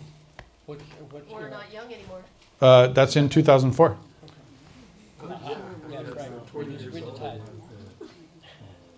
San Francisco Sufis. Say it again? Don left the San Francisco Sufis. Yeah, he didn't leave. Okay, I can. It's a painful story. You up for a little pain? Bring it on. Thank All you right. for the pain. Yeah. Well, so what happened was, and I have to be extremely careful how I tell this story. What happened was, Don reached an impasse with Ivy Deuce. I can't tell too much about that impasse, but I could tell a little bit. Don said to wait 20 years after he died to tell the whole impasse. So I got to wait another 7 years, I guess, before I do the next edition and put all that in there. Very tender story. But what happened was he reached an impasse with Ivy Deuce, and he wrote this giant letter to Baba about this impasse, about his problem being a Sufi under Ivy Deuce. He said Baba didn't answer the letter. He didn't send a cable. Nada. Zero. Nothing. And he said, but the phone rang, and it was his boss at Chevron. He said, well, Don, I need to talk to you about something, but you're not going to like to hear it. And Don said, well, what is it? And his boss said, well, we've got a very important customer. This is Chevron Oil, okay? So their deals are like in the millions. They don't make small deals. He said, we have a very important customer. It's the country of Spain. And unfortunately, I need you to move to Europe to handle this in person. It's very important to me. And Don said, I knew it was Baba's response. Baba picked him up by the scruff of the neck out of San Francisco and put him down in Europe. He said, I knew it was Baba. And he said, and then when I saw Baba after that, he never mentioned my letter, never a word, never ever. They never discussed it. He knew it was Baba, and Baba never said anything about it again. And then Baba passed away. So he spent the rest of his life in Europe. And then after Baba passed away, Ivy Deuce evicted Don from Sufism. She threw him out of the order. What she did was she gathered all her murids, that means disciple in Sufism. She gathered all her murids like this, and she said, here's all the reasons, and Don is now no longer a Sufi. And one of them stood up and said, excuse me, Murshida, are you telling me you're evicting Don from the order and he's not even here to defend any of this? Yeah. And she said, that's right. And he got up and he flew to London. Ned Foote is his name. He flew to London, and Don said, the doorbell rang, and he said, Ned, what are you doing here? And Ned said, you're not going to like what I'm doing here. And Don said, come in, come in. And Ned told him, you've been evicted from the order. Don was crushed. He was crushed. I don't think he was so crushed about not being under Ivy Deuce, but the way it was done, and because he had put his whole heart and soul into it. And he told me right before he passed away in 2011, that he was still waiting to be reinstituted into the order. But I was like, Don, that's never going to happen. They're never going to do that. Because we were casual too, right? I was just like, it's not going to happen. Nobody's ever going to reach out to you about that. Yeah. I can't express what I want to really say. Do your best. We'll help you. I really will try. Ivy just wrote a beautiful book called The Master about Mega Baba. How Master Works. Beautiful book by Ivy Deuce, How a Master Works. I read it many years ago. A friend actually gave it to me shortly after I met Baba. When I hear that story, when I hear the story of what you just shared so intimately, you said about an hour ago, which means a great deal to me. I think everybody. Jeff, a little louder, Jeff. Okay. I'm sorry. When you said a little earlier, Baba encouraged us to be loving in every interaction with every person. That is probably the most beautiful and most challenging spiritual practice in the world that I've ever heard. And I try to do that, and I'll try to do it more and more. It's a fantastically phenomenal practice. When I see that Ivy Deuce didn't do that with Don, when I see Ivy Deuce did what I've seen other so-called gurus do, I really am looking forward to being around when you shared in 7 years. Oh, the rest A's of that? and C's on that. But I just want to say this, and you may want to respond. It's up to you. When I see that kind of an ego move pulled on somebody, but especially somebody that close to Baba, but it wouldn't matter anybody in this room to have that kind of abuse done, but somebody that was Baba's spiritual son, which Ivy Deuce knew. And I know I sound very controversial, but I've seen this done to various people over the years. And I know that those teachers didn't have the inner strength and the love and the integration psychologically to sit down with the Don Stevens and say, we have to talk. And they may have talked for several days, a couple of hours here, a couple of hours there. And I'm just wondering, I may be in my ego, and I'm very careful to try to get out at least get out of the way of my ego for whatever you could say, Laurent, about what you can say about what I just said or anything about it. When I see somebody at such a power place of an Ivy Deuce and to act so crudely and rudely and insensitively and unlovingly and unspiritual, I have to speak up and ask because I want to see my blind spot. What can you tell me? I don't know the details, and you can only say what you can say, but I'm like that guy who went to see Don. I would have gone to see Don because everybody has to be related to with the greatest of love and kindness. Even the Hitlers in this world, they must is not the right word. We want to be with that loving kindness, compassion. They can hear that, maybe. But with this cut off your head Ivy Deuce approach, I've seen it many times, and oh boy, they have their egos. Could you just respond a little to that, please? Well, Laurent has already responded by telling us about that hand-holding story in the car. When Don, he had a chance to reflect, you're mine, you're my son, and that's it. That is your story.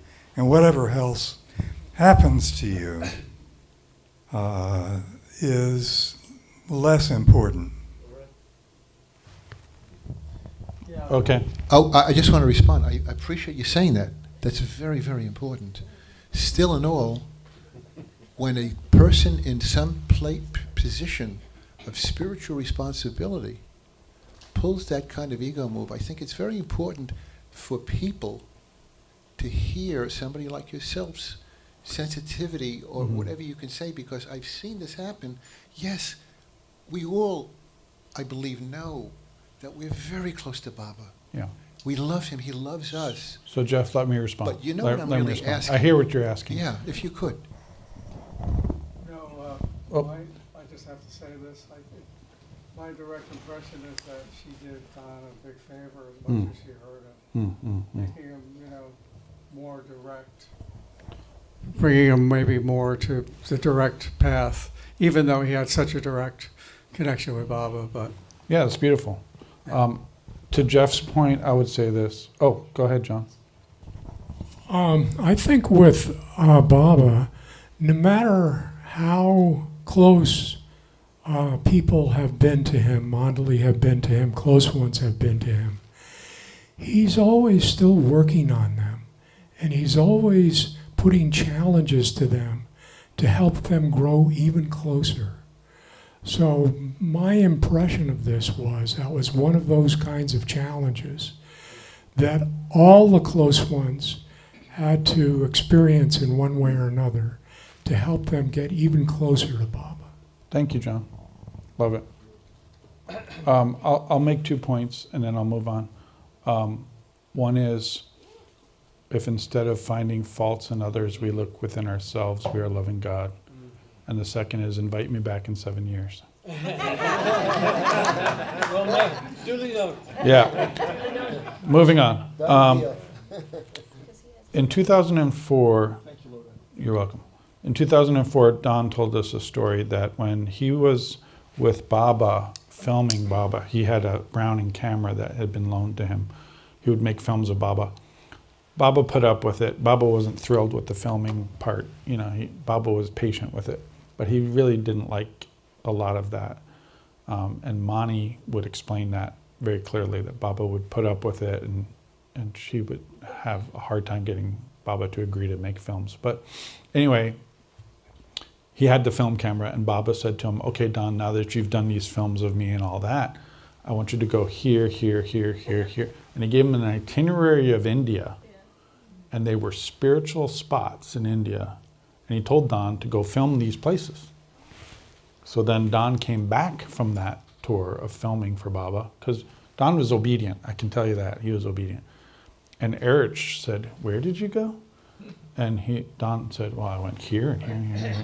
And Erich said, wow. He said, those are the places that were extremely spiritually important to Baba, and Erich would explain why. And so Baba was like preserving them in film. And I'll tell you one story for what it's worth. Erich said, you see at the Dilwara temples in Mount Abu, which are the Jain temples, and the Jains predate the Hindus. They were there before a long time. They're very, very old. And they made these temples, and they had incredible carving and love in the Mount Abu temples there. And Erich said, whenever we were anywhere near Mount Abu, Baba would say, come on, let's go. And they'd go up there, and these temples are extraordinary, and Baba would roll up in a blanket and sleep on the steps of the temple. I don't know about you, but when I heard that, I was like, wow. He's in my experience, he's acknowledging that love. And if you've ever been to these temples, it's extraordinary. It's a high altitude lake with temples. It's incredibly beautiful, Mount Abu. And so Don originally thought that this idea of beads on one string, Baba talks about in God Speaks and other places, was kind of a poetic thing, you know. Oh, I'll bring these people together like beads on one string, all these faiths together. He thought it was more like a romantic, poetic thing. But then he said, wait a second.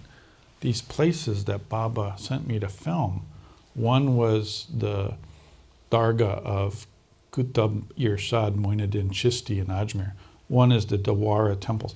One is this Hindu place. One is this Muslim place. Like all these different faiths. He said, Baba was actually doing that himself. By going and honoring these places, he was living that beads on one string. And he said, I think that he intends for us to do this too as Baba lovers.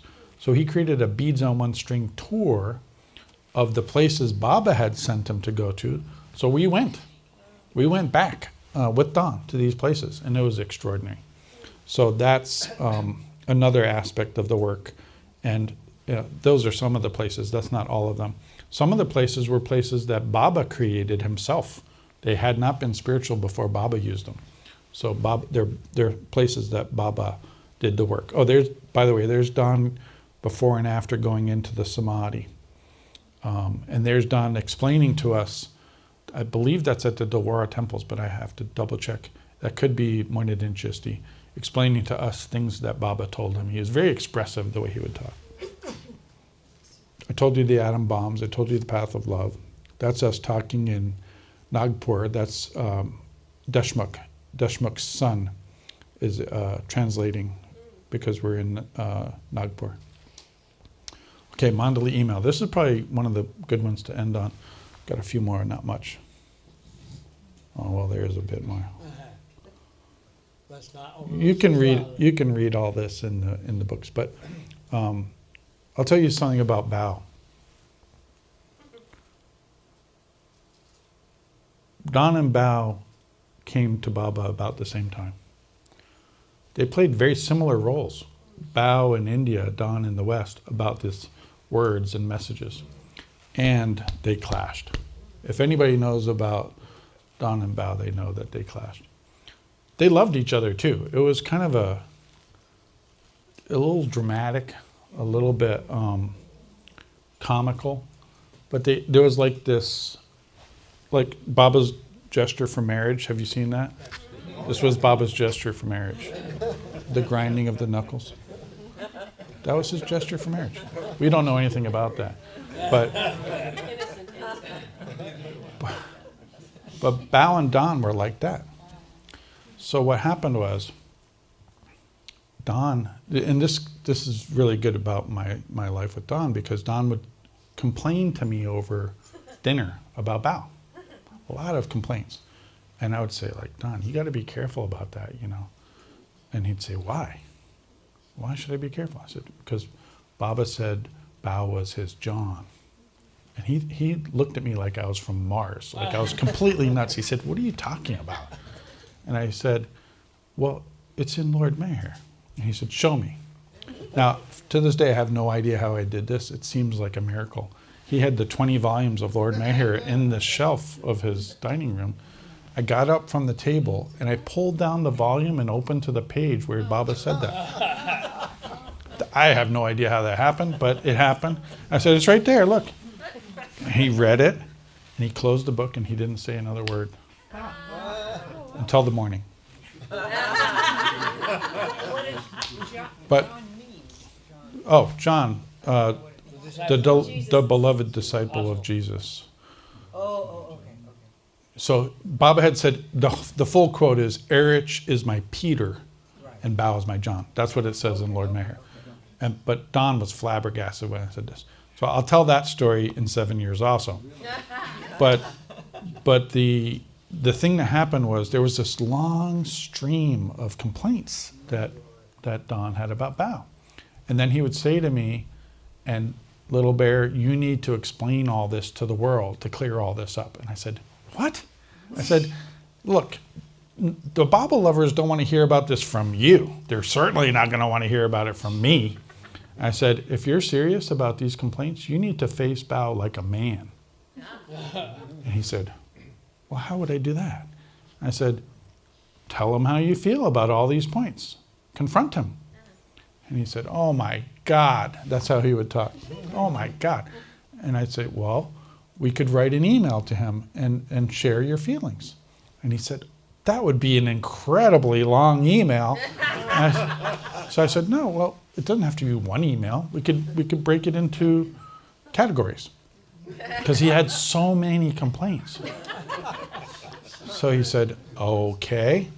So we sat day after day composing emails. And I think of them as like, have you seen those movies where they pull the catapult back and they put that ball in there and then they set it on fire? Have you seen those movies? And then, like that. And so we had, she knows the word. It's a French word. Say it again. Trébuchet. So we had all these catapults lined up. And we had spent days writing these emails, days and days and days. And they were done. They were all done, all these emails. I said, can I please send it? And he would say, oh, God. He said, okay, you can send the first one. And then the response would come back from Bao to the first one. I said, can I send the second one? He said, okay. And then after about 5 of these different catapults, Bao would say, Don, where do you find the time to do all this? He was amazed. And then after all this back and forth, and it was for me, it was like getting this off my plate. Now I don't have to deal with it. And after all this, I said, we should write to Bao and ask his permission to publish this so that we can get this out in the world. And then we never have to think about it again. So I wrote to Bao, we would write, everything we wrote was together. We'd do all this together. And I wrote to Bao with Don, and Bao's response was, you can do whatever you want with these emails. I don't care. Do whatever you want. Publish them, turn it into a book, do whatever you want. So I was like, we got to print that. Print that one. Print that. So we printed it, and I put it in an envelope, and I wrote Bao's permission. And then, of course, after that, he said, I never gave them permission to do it. But I made it into a book. Now I don't, maybe I have to deal with it in 700 years. I don't know, but I'm done. I'm done with that. So I know I'm running out of time. So Don gave me a gift. It's in the corner. And it was, he gave me a gift. It was a story that goes like this. Baba said, they were so casual, right? Baba said to Don, I heard they made an electric razor. Is that true? And Don said, yes, Baba, they made an electric razor. Baba said, well, could you pick me up one? Don said, yeah, of course, sure. So he said he picked up this Philips shave from Philips. It was a special electric razor that you could take camping. Because Baba was constantly on the move doing all these different things. You could plug it into your car. You remember those cigarette lighter plugs? You could plug it in there. You could put batteries in a battery pack and use it wherever you went. And he thought this would be great for Baba, and Baba loved it. Baba absolutely loved this razor, and he used it for the rest of his life. We know that because if you go to the shaver, which is in the corner, the Mandali kept a maintenance record of the shaver. They would have it cleaned, oiled, sharpened, and all the dates of when they maintained it. So he used it for years. And when he passed away, they gave the shaver to Erich. Naturally, Erich. And then when Don came to India after Baba passed away, Erich said, well, you know, Don, they gave me Baba's shaver, but you gave it to him. It should go back to you. So they gave it back to Don. And then you can read there's a writing about it, provenance or whatever they call it. But Don gave it to me, yeah. I quickly wanted to add to that. From what I've heard, Baba never didn't like to shave with soap, the cream and water. So when this electric razor shaver was given to him, he loved it. Yeah. And I don't know if you know this, but in the quotes around Baba's accident, his horrible suffering in Oklahoma, he said it was to break the back of the machine age while keeping its spiritual aspect intact. There was the second part of that quote. He used technology when he had it available. He used cables, he used shavers, he used automobiles. So it's not that technology is bad, but there was an aspect to it that he wanted to shift, right? Obviously. Forgiveness was extremely important to Don. And so the last thing that Don asked me to do, the last thing he ever asked me to do, was to go back to Los Angeles. That Mayor Baba group was infighting, lots of infighting. And he said, go back there and help them with forgiveness. I said, I will do that. And so it took me a year after Don passed away. And then I called the LA group and I said, did you know Don asked me to return to help you with forgiveness? And they said, no. I said, would you like help with forgiveness? And they said, we need it. So I went back, and that work with the LA group became the seeds for the book that I wrote called Forgiveness with Mayor Baba. And before that, Don and I worked on a book called The Doorbell of Forgiveness. Both of those books are there. And I'll say this, I know we got to close, is that in the 1960s, Baba said the most important spiritual work in the world today is to get young people to stop using drugs. Mayor Baba said that. It's certainly true today, I can tell you that. But in the 1960s, Baba said the most important spiritual work in the world today is to get young people to stop using drugs. And he says, if they don't stop, soon half of America will become deranged. I think we might be there. In any case, what Don said is, now fast forward to 2011, Don said the most important spiritual work in the world today is that of forgiveness. That's what Don said. That's not from Baba. Don't think that Baba said that. Don felt that the state of the world and the deep anger and hatred and venom in the world today could only be eradicated and defanged and declawed by real forgiveness work. And he was certain of that. And it's a challenge. It's a challenge. So, if I would say the important themes of Don's work with me, certainly the last thing he asked me to do was forgiveness work, and I did it. And I'm still doing it. But that was extraordinarily important to Don. I think we talked about most of the other stuff. I told you about the biography. It's there. You can read it. Skip the one about sexuality. Oh, let's do it. I thought we talked a little bit about it. Let's do it. I had opportunities to make videos with Don. And I said, let's make a video and I'll ask you questions. And he said, okay.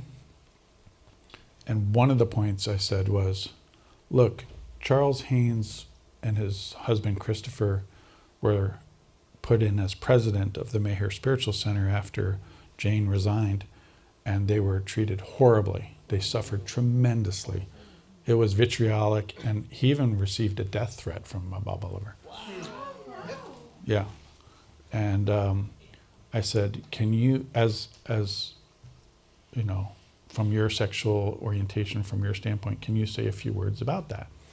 And he gave me like a half of a sentence reply on the video.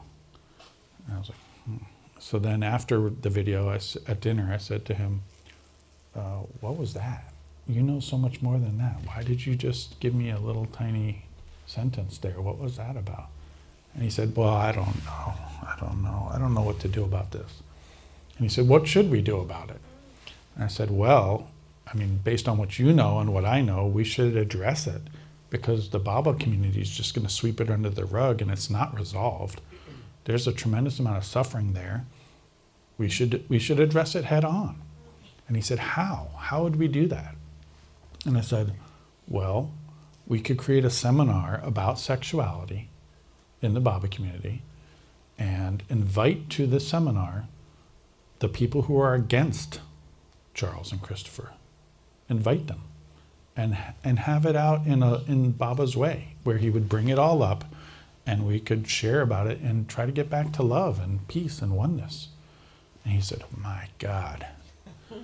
I said, well, it can't hurt to try, can it? Let's just try it. So we invited all of them. And some of the, if I gave you the names of the people who were against Charles, it's some people you already love and know who you would be like, what? Why would they be against it? Anyway, it was a catastrophe. The whole situation was a catastrophe. It was catastrophic. And all the people we invited, none of them came. Not the people for Charles, not the people against Charles. It was just me and Don. Nobody else came. I mean, people came to listen to what Don had to say, but none of the people who were the key players, they didn't come. They didn't come. Yeah, one guy came who was against Charles and Christopher, but he didn't want to come as talking with us, like in the way that we were trying to create this panel. He came and handed out the prayer of repentance. And Don said, oh, it was very interesting because it was so transparent what he was trying to do. And Don said, well, this isn't a prayer of repentance about anything I've done on a homosexual side. This is just the prayer of repentance. And the guy said, can we do it right now? And Don said, no, we're going to do it the way Baba did at the end of the program with the Master's Prayer. And he put the guy in his place. But it was tense. It was not, an easy thing. That became the whole seminar, the whole thing, all of it, including the Master's Prayer fiasco, is in the book Sexuality on the Spiritual Path. That's also there. All right, let me say something in closing. That's what? We don't have time. I'm being told I have to get off stage. But I'll say this last thing. I took this photo of Don in his coffin outside of 228 Hammersmith Grove. And we took him to the church in England. And his boyfriend, Claude, is a beautiful man, lovely man. He was obviously devastated. So I said to Claude, do you want to carry his coffin? And Claude said, only with you. So I said to the pallbearers, right? I said, can we help you carry that coffin? And they said, yeah, of course. And they told us exactly what to do. Now, if you've never carried a coffin, and you probably haven't, it's extremely heavy. It's really heavy. Oh my God, I was not prepared for how heavy this thing was. But something very interesting happened. They told us where to go, because if you're not in the right spot and you don't know what you're doing, you could drop the coffin, right? Like, they put us in the right spots. There was really strong people who were in charge of the coffin. So Claude was on one side, Don was on the other. And we're literally marching into this giant cathedral with Don on our shoulder, and the cathedral is packed, absolutely packed, not an empty seat. Bob lovers came from all over the world. And it was the first time I could understand that Don was dead because of the pain on my shoulder. Oh. The pain of the coffin biting into my shoulder was telling me he's dead. Yeah. I couldn't process his passing. But then I was like, oh my God, I could feel it. I could feel his passing on my shoulder. It was extraordinary. And then they said, they put the coffin down and all that, and there's a sea of people. And they said, okay, Laurent's going to talk to you about Don's life. He's got 10 minutes. And I got up to the microphone. I just started laughing. I was just laughing. And I thought maybe I was being disrespectful. I said, I'm sorry. I can't stop laughing because you want me to tell you about Don's life in 10 minutes? And they got it.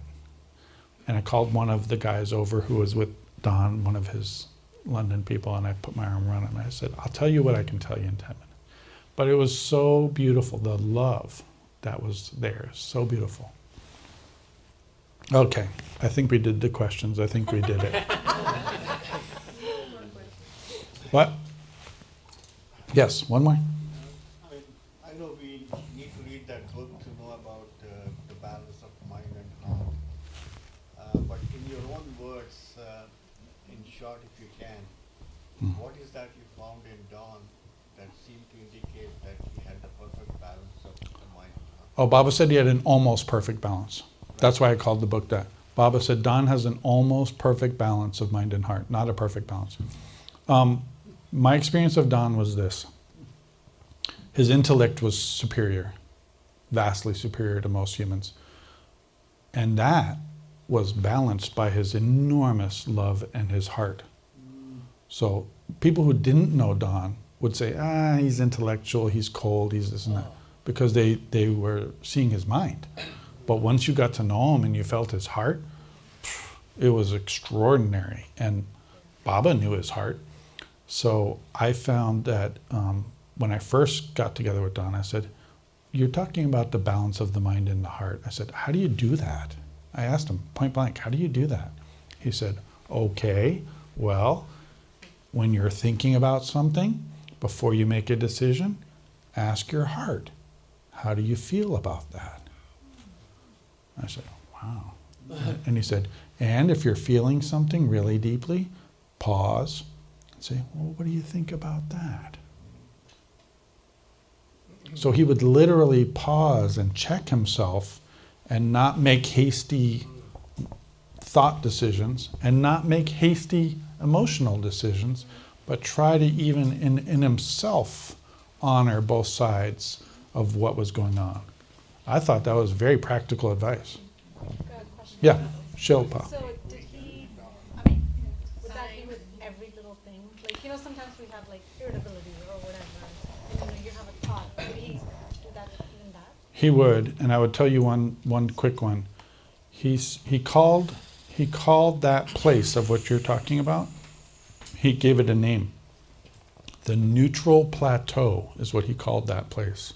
He said he would have to pause, even if he was angry and about to make an angry either statement or decision, he would pause and say, don't do it.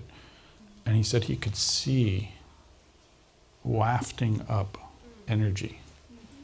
Like, yes, exactly. But he called getting to that place the neutral plateau, where you're holding in abeyance the emotion to act on emotion and tempering it. It doesn't mean that you don't feel it.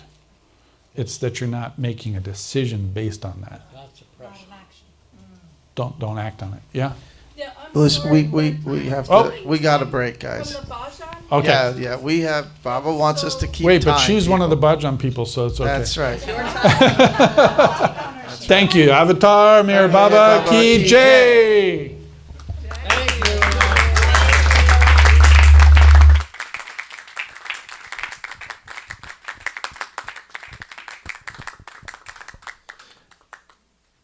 And there will be time. It's not like Laurent is leaving. There will be time to speak and share. I think this, yeah. Well, I think this format's really, really good. I think everybody would agree.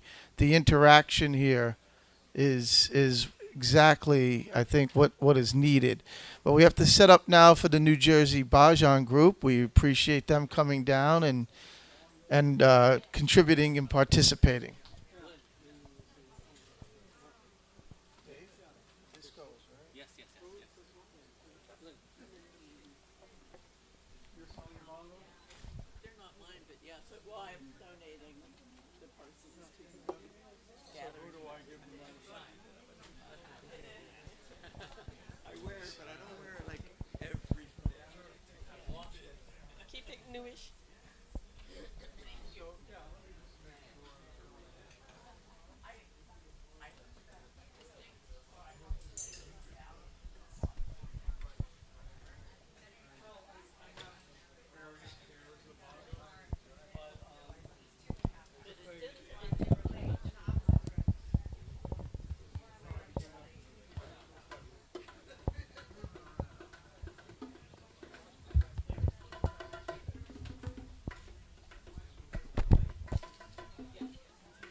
projector Where you anymore. going with that, Junior?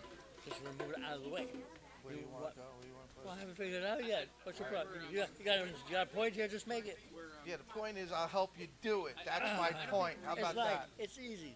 I don't think we're using the projector anymore. I'll check with That's you. right. No, I think you're right. Paul, is there any way we could move all this stuff? Well, tell me what you want. Because, Tell me what you want. Where were we? That's Is this going away? No. But you might want to set it aside. Just grab it. Just grab it.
Jai Baba.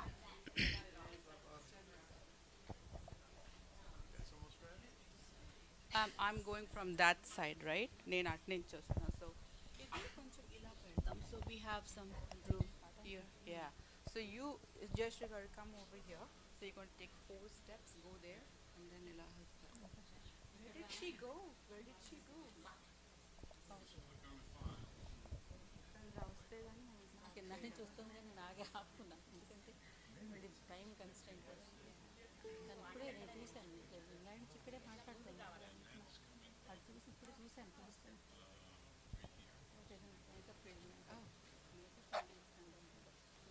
Oh thank you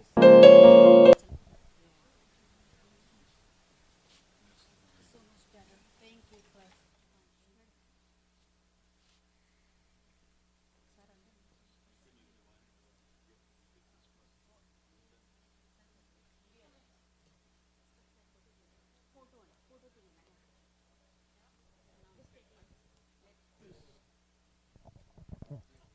Yeah, this is a good time for a break anyway because people need to just